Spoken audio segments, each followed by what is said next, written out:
Any expression of your personality, I guess. If you go to the extreme, then you are an artist. I come from Australia. Australia is famous for having Aboriginal art.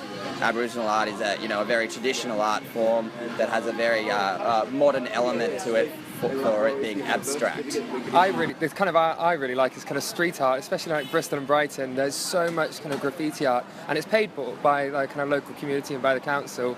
And the art is a science. It's not only like for fun, it's also a science. Not anyone can be an artist. It's very commodified these days. Like I know in London, in Shoreditch, they now have an official graffiti wall where companies like Nike or Desperados Beer will sponsor graffiti to go on that wall. So it's sold out a bit.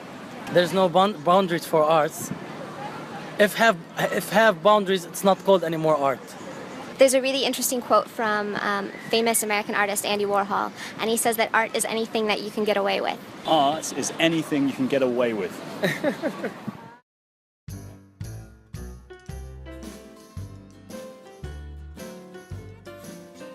So I'd have to say the library is my favorite. I believe somebody told me that the design of the building is made to resemble the Chinese character for book. And so beyond just looking really beautiful, it has a deeper meaning, and I think that's really interesting. I think walking designs. I don't know, Chinese people, they are not afraid to show who they are, so they just wear whatever they want, and to me that's art sometimes.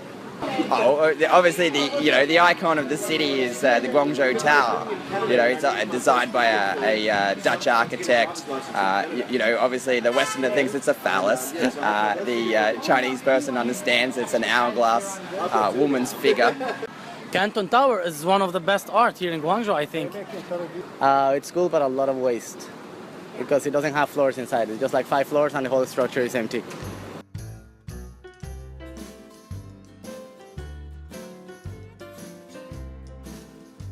There's one building that I see every time I go to the South train station, and it looks like a giant coin. The Chinese coin building. The one that looks like a coin that is near Panyu, that's just weird. It's like this big gold coin with a hollowed out center. I don't know what it is. It's really weird looking. Yeah, the one with the ball. I see one like have ball. I don't know what's the name of this building. It's very, very funny. It's hilarious. Yeah, I spotted something actually, literally about half an hour ago. It's like a pea pod, which is bursting open, and you can see like the peas inside it. It's there, I swear. Like, ask someone.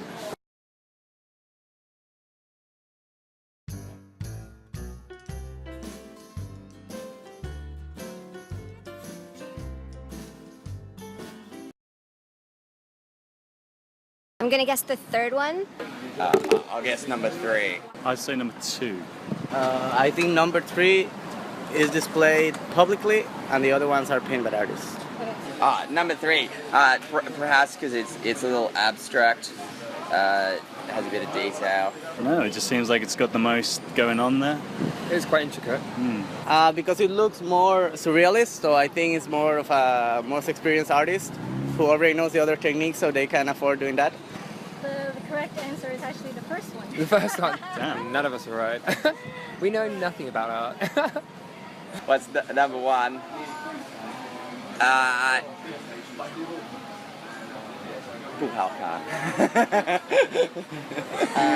Well, it looks like she's trying to eat the dough, so maybe it's like cages, so something kind of freedomly, I guess. Have many meanings, and how he do it nice. I just feel it. It's about feeling. Art is a feeling.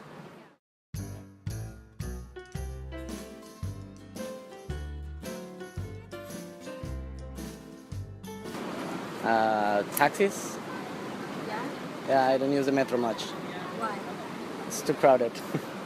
Yeah, train. Especially if it's really good links within a city, rather than just between cities. Like Bristol's got an alright kind of metro that gets you from the kind of different suburbs between it. Guangzhou's metro system is rated, one of the best in the world. The metro is very nice. Metro is very nice. Got used to riding the tube in London. That's about as daring as I get. I'm still kind of scared of buses. They're frightening places to be. 1, toilets is a problem. I've seen some video on the internet that shows the toilet's a real problem. I'm sure that student really needed to go. So the weirdest thing I ever saw on public transport was a guy being egged on by his friends to drink an entire bottle of cider. And there was 3 Australians who were also kind of cheering him on and supplying more booze, and the guy eventually drank so much of this stuff that he deliberately made himself vomit. His friends then dared him to drink his own vomit off the floor of the tube carriage, and he did. And to kind of encourage him to do this, one of the Australians joined in and drank his vomit so off disgusting. the tube floor. It's the worst thing I've ever seen. That's London at its best.